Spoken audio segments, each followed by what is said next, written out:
This week on Christian World News, Turkey frees American pastor Andrew Brunson from house arrest. What led to his freedom and why was he imprisoned in the first place?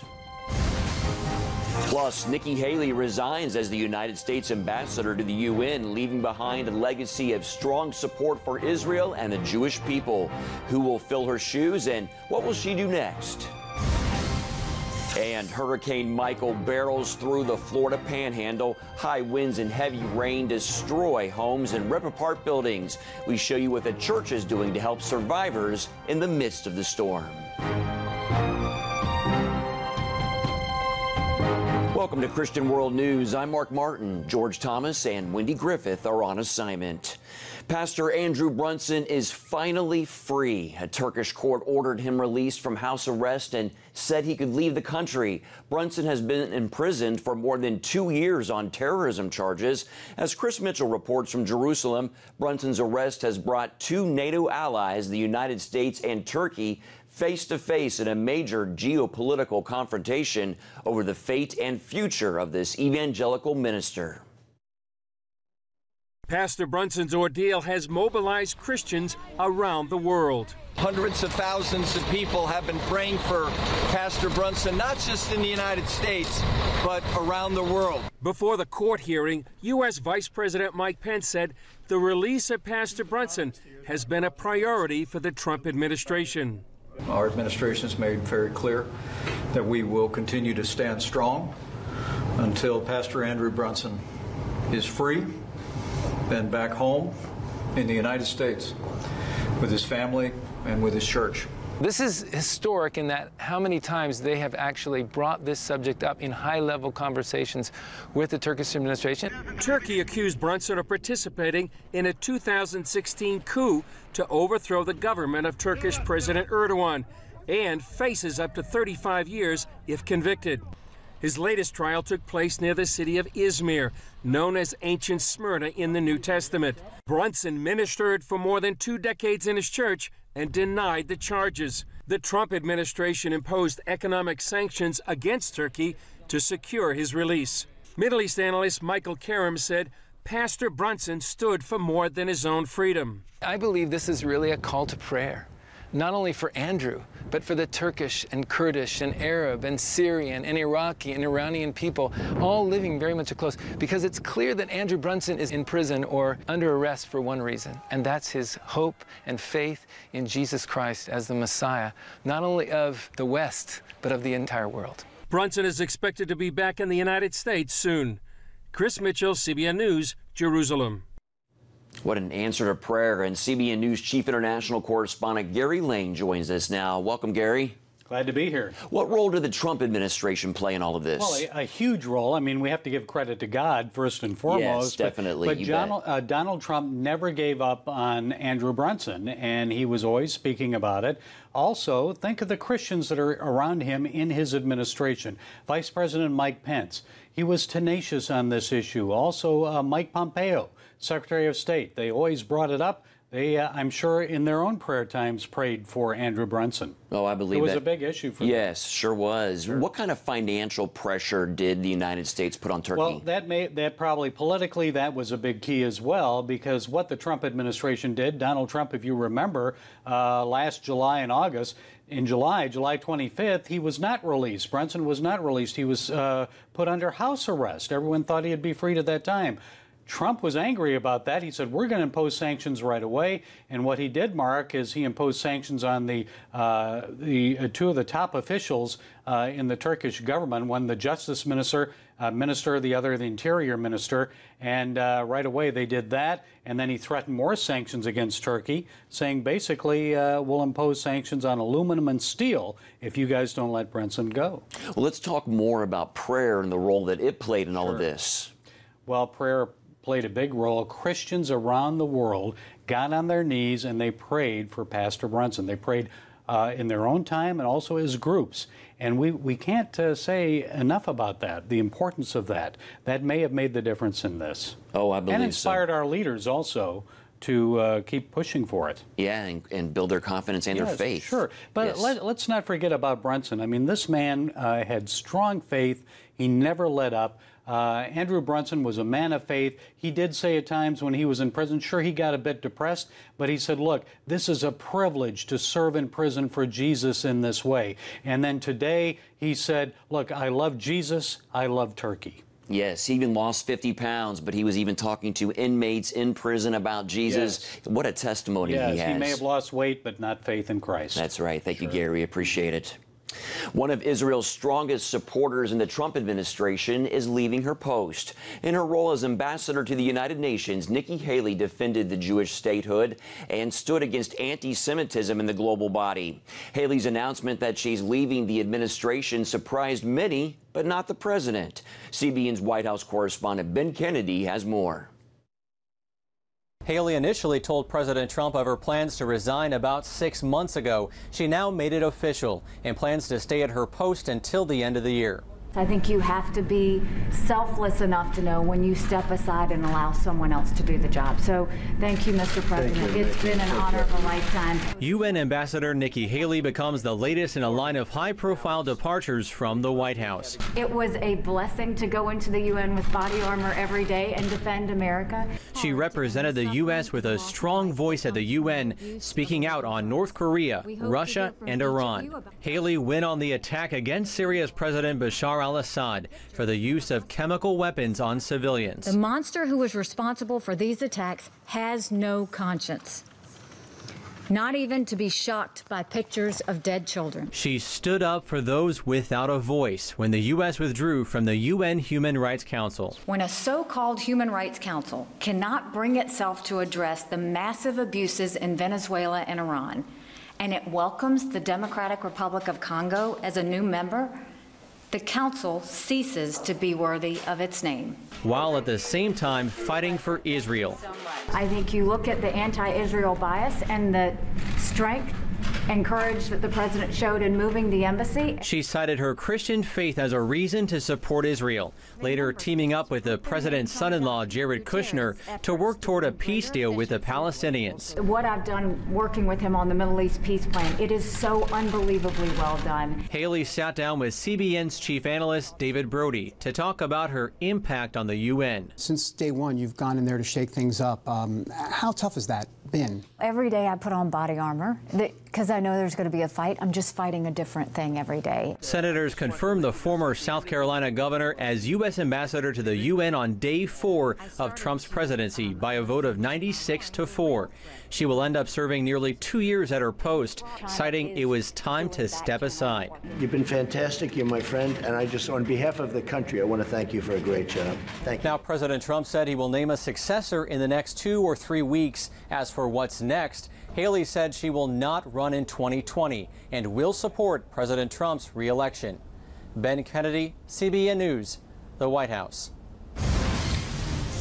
Hurricane Michael rips through the Sunshine State, destroying entire communities and killing several people. We show you the devastation and how Christians are bringing hope.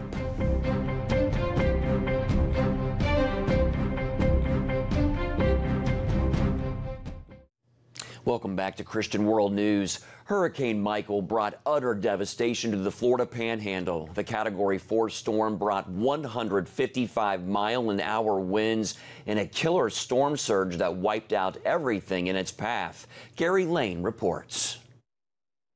After monster Hurricane Michael passed, video drones took to the skies of Panama City, revealing the extent of the damage. This is what's left of Mexico Beach, once a pristine and popular destination, now wiped out as if a bomb went off. But this devastation was not man-made. It was a powerful explosion of nature, one of the most powerful hurricanes on record. Michael came ashore 20 miles southeast of Panama City with sustained winds of 155 miles per hour and a storm surge catastrophic sea waves of 13 feet. By Friday morning, entire neighborhoods and beaches had disappeared. So many lives have been changed forever. So many families have lost everything. Homes are gone. Businesses are gone. Department of Defense helicopter teams stepped in to conduct daring nighttime rescues of some people needing emergency evacuation.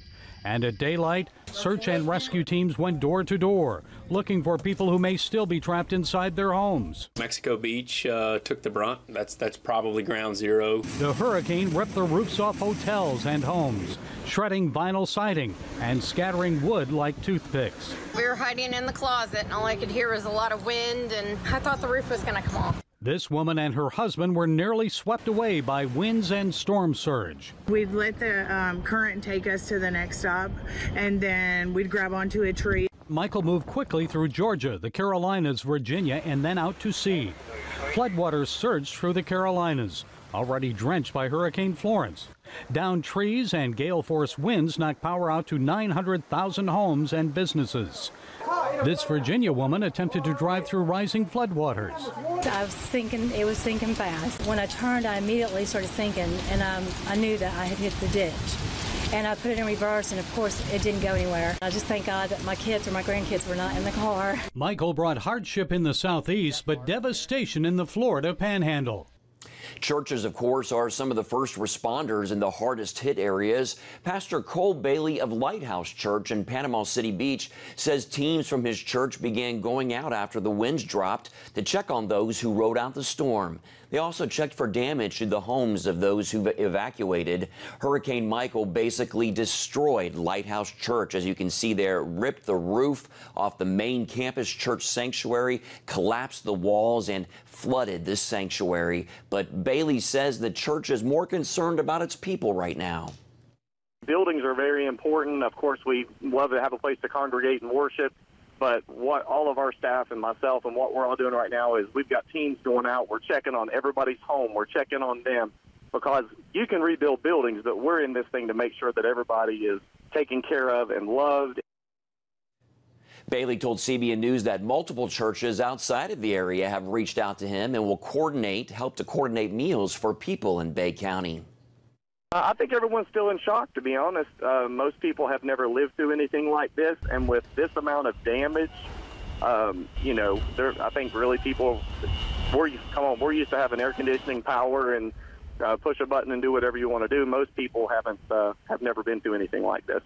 I don't think a lot of people are coming back right now because there's not much to come back to until the power is restored and the power lines are cleared, and even like right now, I mean, it's probably going to be a 3/4 of a mile walk just for me to try to get to my house to see its condition, because the power lines are so down. It's a mess. And Hurricane Michael, of course, has destroyed other churches. Seen here is damage the storm inflicted on the Destiny Worship Center in Panama City, which will also need to rebuild. Cleanup, recovery, and rebuilding after Hurricane Michael will take years. Meantime, victims and first responders will need clean water, hot meals, and other necessities. Operation Blessing is connecting with pastors to set up volunteer and distribution centers. OB's Tom Wiley met with one pastor in Panama City Beach who said the help can't come soon enough. It was devastation. It felt like you'd walked into a war zone. For Pastor Ben Pittman of First Assemblies of God Church in Panama City, Florida, it's been a devastating reality for him and his neighbors after witnessing the havoc of Hurricane Michael. I think for the majority of the people here in Panama City, they weren't ready for this storm to be what it was. I don't even know the damage to the people of this city yet. I don't know if there's been loss of life. I don't know what family damages look like. I know people will have just lost a lot of jobs. Panama City, along with many of these coastal regions, have been hit so hard, it's literally going to be a multi-year rebuilding effort. It's going to be a long-term recovery that's going to really require a lot of support from outside agencies like Operation Blessing. Pastor Ben believes this is a time for the church to come together. Conflict and struggle doesn't create in us who we become. It exposes who we are.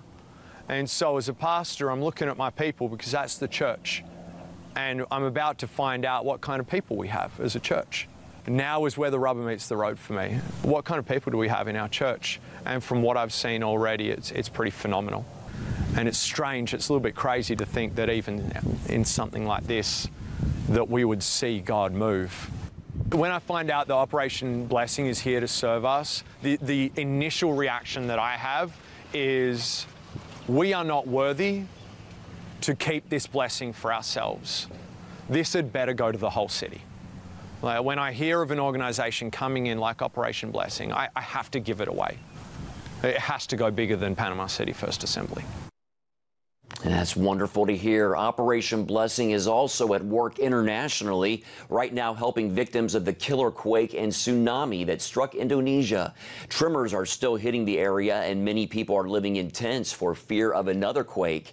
Despite the dangers, our Operation Blessing teams are there giving aid and hope to survivors. Lucille Toulousan, that is on location and brings us this story.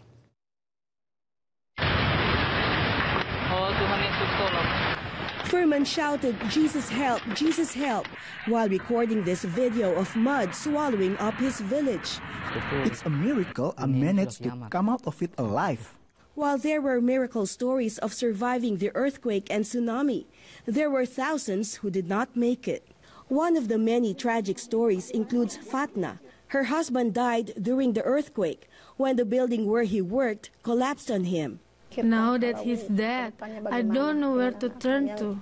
Fatna is only one among tens of thousands affected by the earthquake and tsunami. Many lost loved ones, homes, and now live uncomfortably in makeshift tents. According to community leader Abdul Latif, food and clean water are desperately needed in these refugee camps. Today, an Operation Blessing team came to Fatna's village to teach them how to purify water. Different kind of treatments of water, not only chlorine. We also have some little filtration systems, and also we have these aqua tabs that they can put it on the water and they can disinfect the water with that too. We're trying to do our best to support them in this hard time. It will take several months before the city can recover, and this is why Operation Blessing will continue with its rehabilitation programs to help survivors get back to their normal lives. Lucille Toulousan, CBN News, Palu, Indonesia. Coming up, the early Christians not only believed in Jesus, they died for him. We explore the evidence for the resurrection and why it means everything for the faith we have today. Thanks for watching Christian World News. A court ruling in the case of Asia Bibi, the Christian mother in Pakistan convicted of blasphemy, has been postponed. The decision on her final appeal was scheduled for mid-October, but postponed after Islamic extremists began rioting. The Pakistan Supreme Court is delaying its announcement.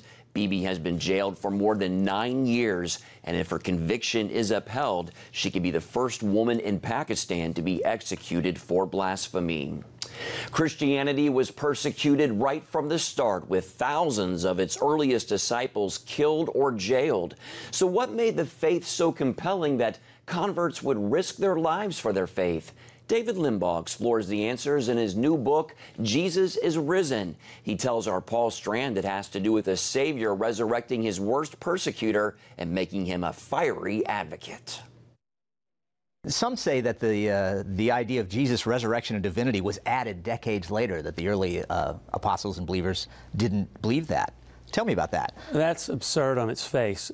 Paul wrote in one of his letters, if Jesus Christ wasn't crucified, dead and buried, and then resurrected in his body, then Christians are the most to be pitied, because we've lived all our lives devoted to Christ, and it's all a myth.